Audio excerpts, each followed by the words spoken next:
AI stole my clients, and so at 52 I am forced to go all in on YouTube. Now this is going to be my first video on my reconditioned, updated, reused YouTube channel. So I've had the YouTube channel for many years, but I've used it for watching podcasts, music videos and all that kind of stuff, but this is going to be the first video, or the new video, that's going to go on there. I might leave some of my old videos on there for people to go back to. I think there's a few music videos and stuff like that, but this is my first proper video for this new channel. Now I've dabbled with YouTube before, and I have a couple of channels for other things, but just this year, just recently, I am doubling down and I'm going all in on YouTube.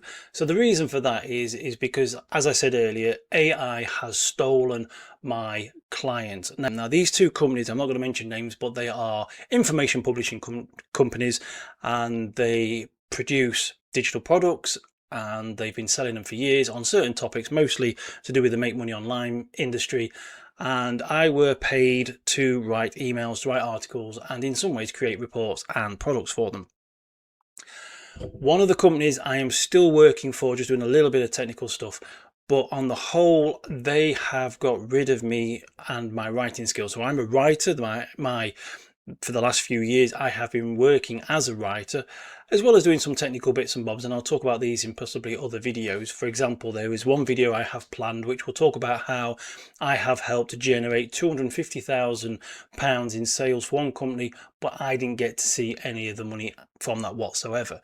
So as a writer, as a content creator, I have created videos for these companies before and part of products and stuff, but the problem is that one of the companies went into sort of semi-retirement, but they're still carrying on publishing and creating content, and they use AI to do it. They got rid of me, and they now create products using AI, Claude, ChatGPT, even the images for the book covers and all that kind of stuff. They use AI.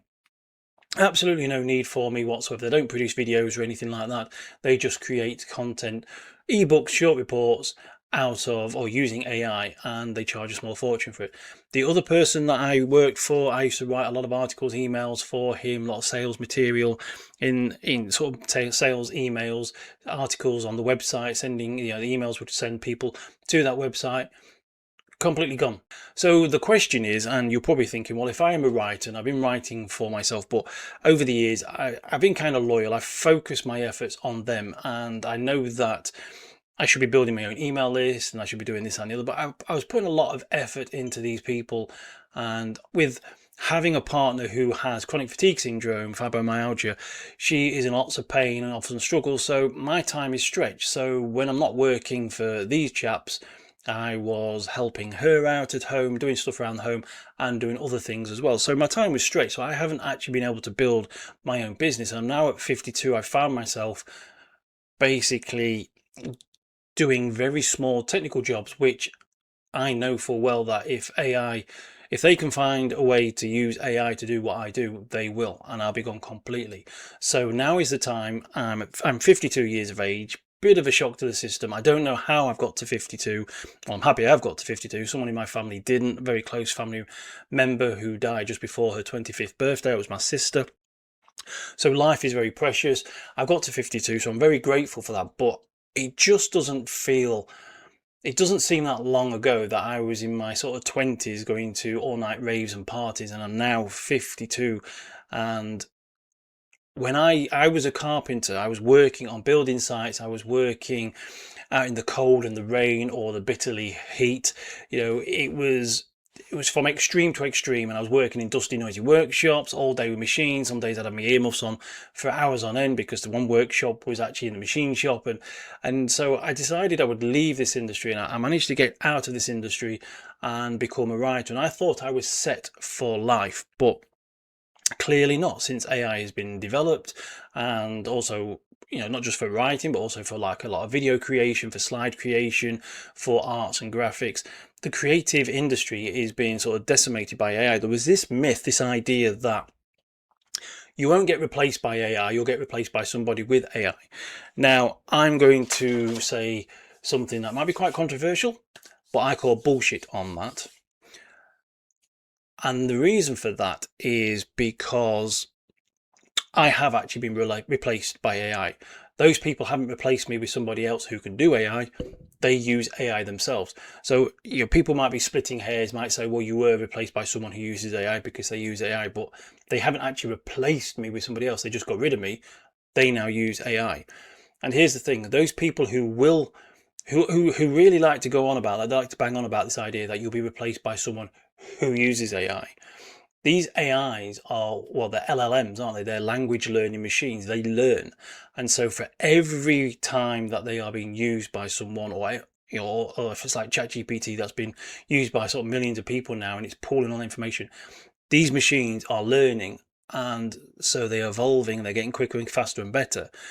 And so they will get to the point where they will replace those people who are using AI. So it's going to be a very short-lived period where if you are replaced by somebody who uses AI, if a company replaces you with someone who uses AI, it won't be long before they are replaced completely with AI. So it's kind of a ridiculous argument, because the whole idea with AI is that it is learning. It is going through millions and millions of pieces of data, and it was trained on data, on information, on images, on writing, on books, on other people's stuff without their consent, may I add. So it's gone on to learn all this stuff, and it is learning now. So eventually those people who use AI for companies will probably be replaced. It's a very short, I'd say it's a very short curve before that happens, a very short time. So this idea that you're going to be replaced by somebody who uses AI is just a myth. It's short term, it's garbage. So I could, after I lost these positions, I could go looking for other jobs or other people who are looking for writers. But my question is, or my thoughts are, why would I need to do that? Or is there any point in doing that?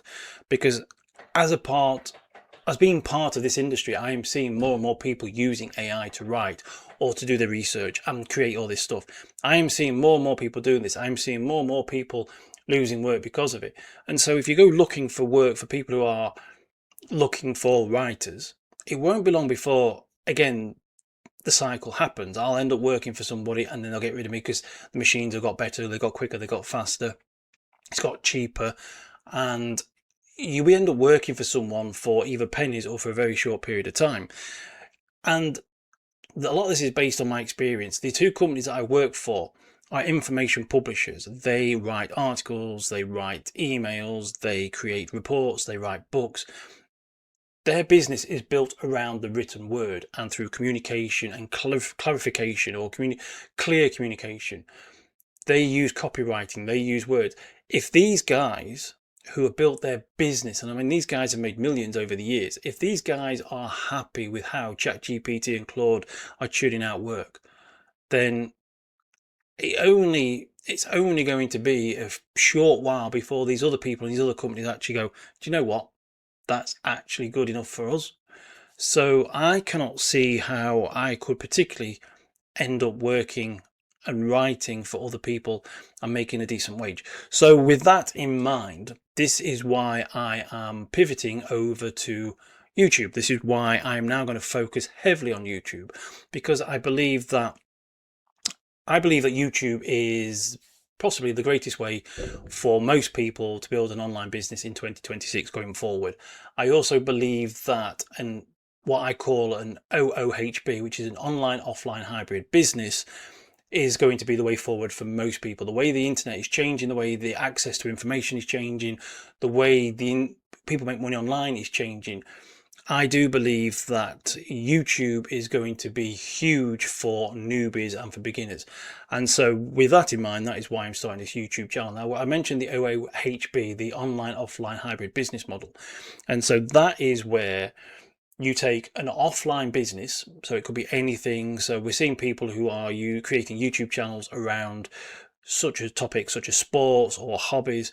They take these offline sort of subjects, these niches, these topics, and then they take it online and they build either a video channel or a community or a series of products around that, and they use the online world to make money from that. So a lot of people are trying to go into affiliate marketing, internet marketing, where they're trying to sell information publishing, they're trying to sell ebooks and digital products about how to make money online, this, that, and the other.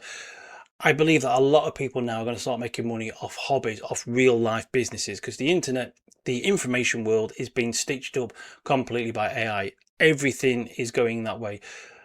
People are not going and buying PDFs like they used to. They might do if they are going through YouTube. If they go to YouTube, they watch a few videos and they follow a person, they like that person's story, they like what that person's saying, they may buy PDFs through them. But a lot of people, and I know this is happening because A, I do it myself, B, my daughter does it as well. The first thing that people do if they want some ideas, they go to either Google or ChatGPT, they ask a question, AI gives them the answer. And so you're seeing people talking about creating PDFs about how to get your children to eat vegetables or how to potty train a puppy or something like that. You go to Google or a ChatGPT or Claude and ask the same question, it will tell you. It will even probably soon create, I think they're creating pictures, like picture stories, showing you step by step in picture form. It won't be long before they just churn out a tutorial, a video tutorial for you. So the offline industry, or the offline online hybrid business, is where you take an offline subject, an offline niche, and you talk more about it, you expand about it. And I mean, there's a perfect example of this. As a friend of mine was talking about a guy he knows, he used to play darts with. He's a huge darts fan. He started a YouTube channel talking about darts. He joined up with some other dart fans, and then they became this huge channel on YouTube playing darts or talking about darts. They now actually go to big darts gigs and they represent, it's like a TV channel. And this is the thing about YouTube as well, is that YouTube is not just a place to go and watch videos. It's not a place where youngsters go to, scream excitedly and prank each other. YouTube is a broadcasting platform. And I'm just gonna have a quick swig of tea, and I'll get back to this point in a second. YouTube was started, and I think it was 2004, 2005. So the people who started YouTube, the people who grew up with YouTube, are now people who are in their late 40s, 50s, possibly even the 60s. So it's not just a platform that is for youngsters. It is a platform that is available for everyone. It's not a platform that is just about cute cat videos and fail videos. It is a platform that allows you to broadcast videos on whatever subject, as long as you're within their terms and conditions. So there's no hatred, no violence, no pornography, no lots of sort of graphic violence or anything like that. As long as you fall into their sort of terms and conditions, you can broadcast videos about anything and everything. And it's a platform that can be accessed by around the world by millions of people. So even if you're into something really obscure, like maybe brass rubbings, it used to be a thing in the years ago. You go to church and they would do rubbings of gravestones and stuff like that, and get the names. And if you do something really obscure and start doing videos about that, chances are there'll be some people around the world who'll be interested in that subject. And if they come looking for you, if they find you on YouTube, you could potentially have a large channel of people. So what I'm going to do with my YouTube channel is I'm going to document everything I'm doing. Now, I'm going to have a couple of YouTube channels. So there's this one, which is going to be basically talking about YouTube, about my sort of foray into YouTube.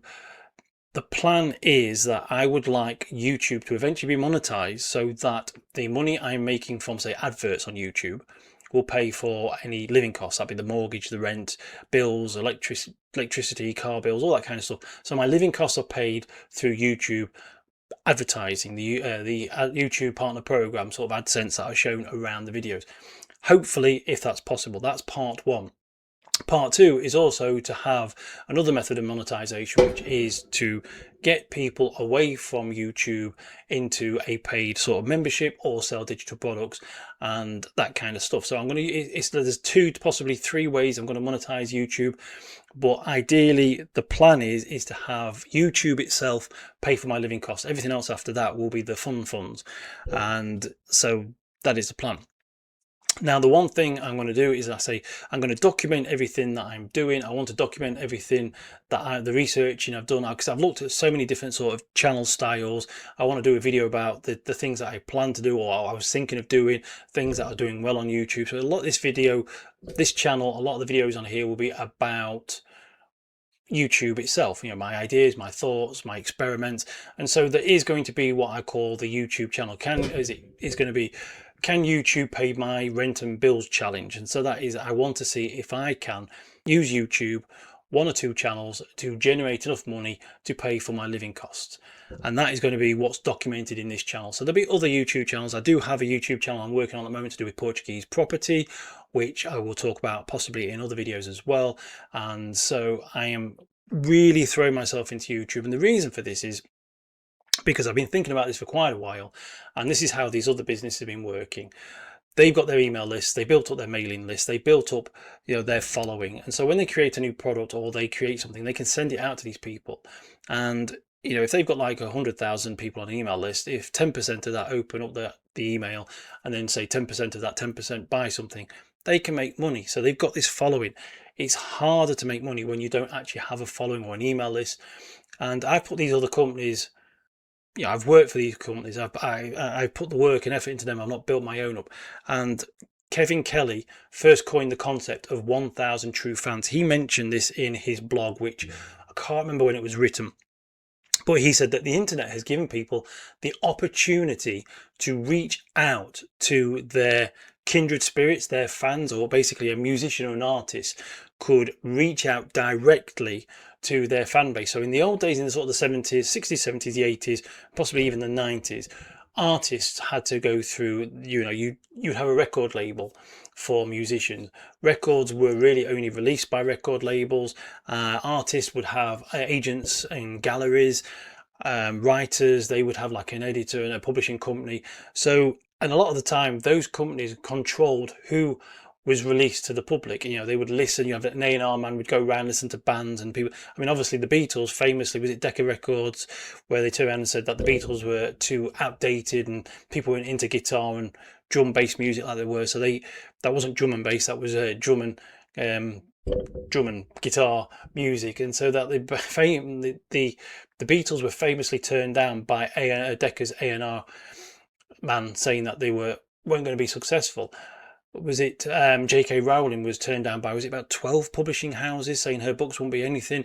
And look how big that has been. So these companies were known as gatekeepers. They had people who would say, yes, you'll do, no, you won't. And so those people who were talented artists, musicians or writers wouldn't necessarily have got a chance to be something, because the gatekeepers would have prevented them getting to them. And if they wanted to market those products, if you were selected by a record label or a publishing company or an art gallery, and then your stuff was put in front of people, you would then have to go round to TV and radio, and you do these interviews in magazines and newspapers.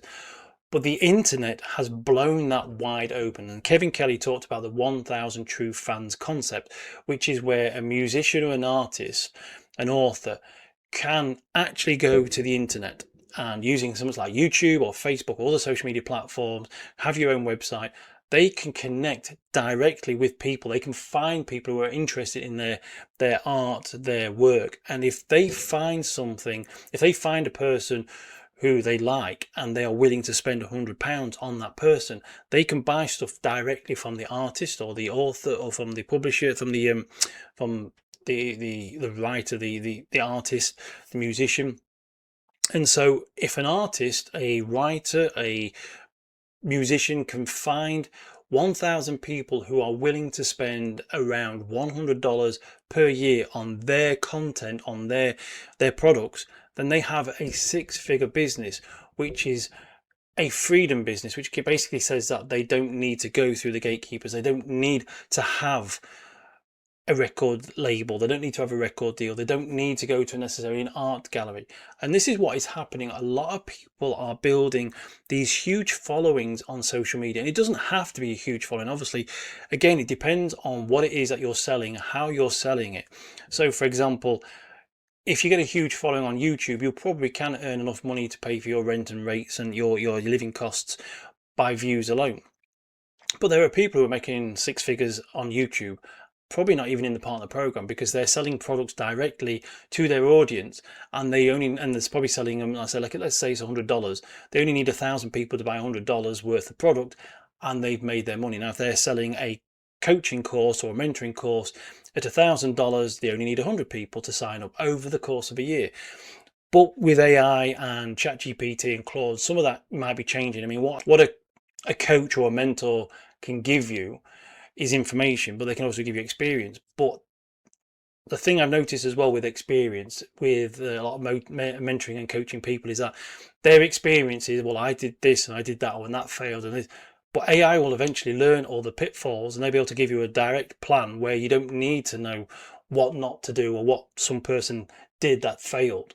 In many ways, you can just learn the steps. I mean, ChatGPT can tell you how to run from A to B. You don't need to spend £1,000 going to a guy who ran several marathons to learn how to run from A to B, because what he will tell you will be filtered into ChatGPT and Claude, and they can go and filter it out and say, well, you need to do this only.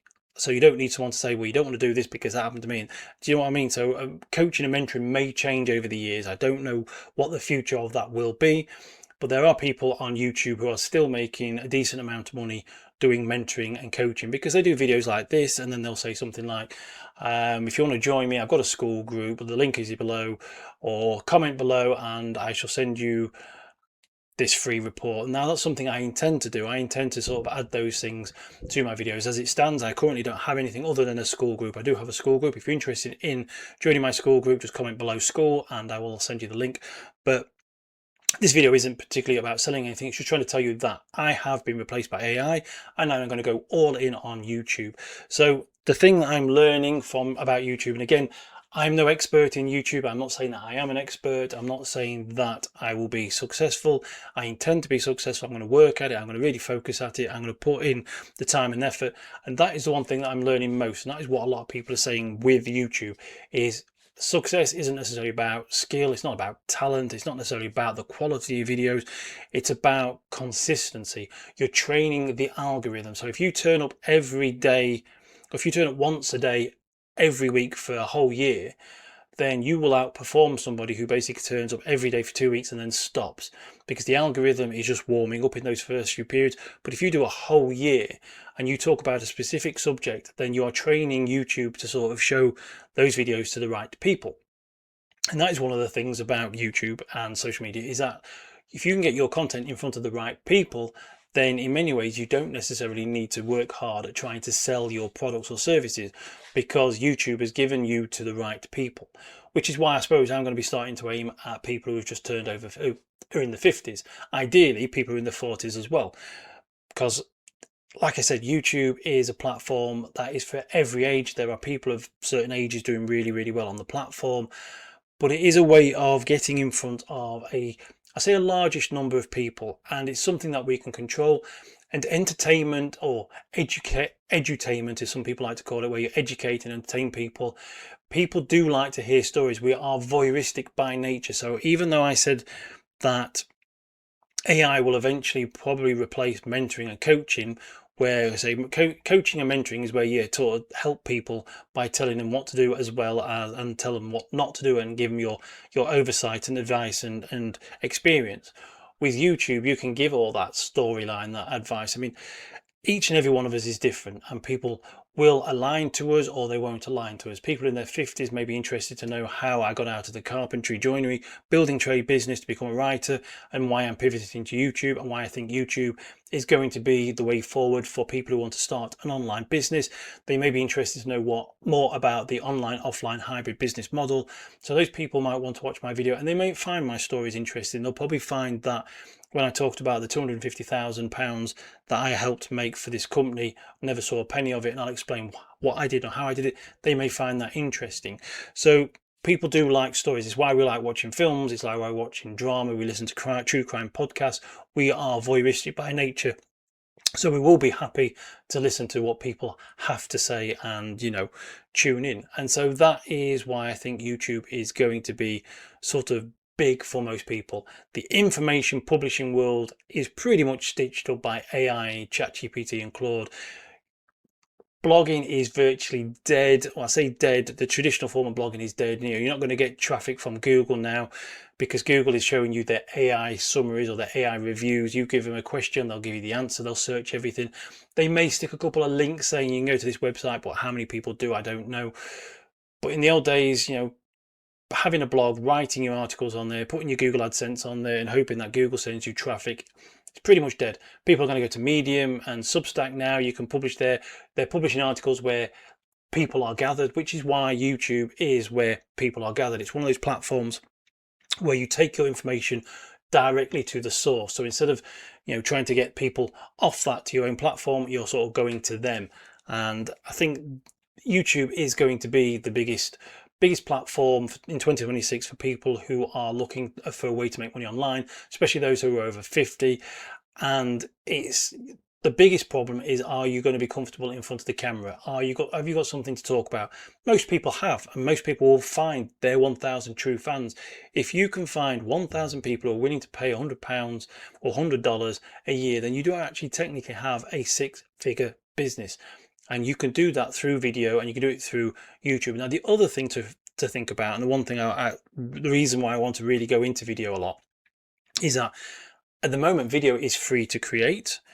And once you created a video like this, I could technically now push this onto Facebook, I could push it onto Substack, I could push it onto other platforms, or I could embed the YouTube onto Substack. I could start sharing this on other platforms. I could then use several softwares to break this down and put it onto TikTok or Instagram or X as little sort of short reels or short stories. I could break this all up using software, using AI. But once you create a video, it can be published to several platforms. Let's not forget that places like X, Instagram and Facebook will also pay people if your videos start getting seen a lot. So if you start targeting a specific niche and talking about a specific subject, and you share those videos to those platforms and they start getting lots of views by people who are interested in that subject, you could get paid by them. So the future, I think, for online marketing, for people who are starting today, is to start creating I suppose it's like a media business. A perfect example of this is, it's actually a company who's doing this. It's a great marketing idea, but they're driving around the UK and they've got a microphone and they've got their glasses on and they're filming, and they're saying, for £10, can you finish this sentence or the next line of this song? So the guy sings part of a song and then points the microphone at them and waits to see if the person can sing it or not. And if they do, he gives them £10, or gives them, and then asks if they want to gamble that £10 and give them an envelope, see if they can get something bigger or better. And he just drives around parts of the UK doing this. It costs absolutely nothing to do this, although he's paying £10 to people. But there are people who do similar things where they stop with a flask of tea and talk to people, and they create what is like an online show. The people that they interview, the people who they create the content for them. So there are ways to generate all these types of videos that get lots and lots of views. But again, we're going to talk about this in other videos. We're going to talk about the different types of channels, that I've thought about doing. We're going to talk about what videos are doing really well, and my experience and my research, and how the channel is going, or the challenges. Like I said, I want to try and get YouTube itself to pay for my living costs, and then everything else after that will be the fun funds. So I'm going to bring this video to a close now. I've gone on a bit longer than I expected. So this is the video. This is going to be hopefully the first video on my new channel, or my rebirthed channel, and that is that AI stole my clients, and so at 52 I'm forced to go all in on YouTube, and that is what I want to do. So this channel, for this whole, from basically I'm starting, I believe, in August 2026. By August 2027, fingers crossed, the plan will be is that I will have a YouTube business, or a business that is using YouTube to generate an income from 2 or 3 methods of monetization, and that will fund my freedom business. Now, I took my business to Portugal and I've come back to the UK. As a writer, when I was working for these companies and these clients, I was writing for them in the UK. I took that to Portugal and I took it back, and that's what I love. I do not want to go and have to go get a proper 9-to-5 working in a factory somewhere when we have this opportunity. So I'm pivoting to YouTube, and I want you to come and join me on this journey. I want you to set up your own YouTube channels with me, so we can work together. You can learn from what I learn and vice versa, and we can help each other. Let's make YouTube, our online business. Let's make our living costs, let's pay for our living costs through YouTube. So I'm going to bring this video to a close. If you liked it, please like and share. Please click the subscribe button below. If you've got any questions, down in the comments below, please ask away and I shall answer them as honest as best as I can. and hopefully we'll see you in another video. So I look forward to seeing you in another video. Cheers and goodbye.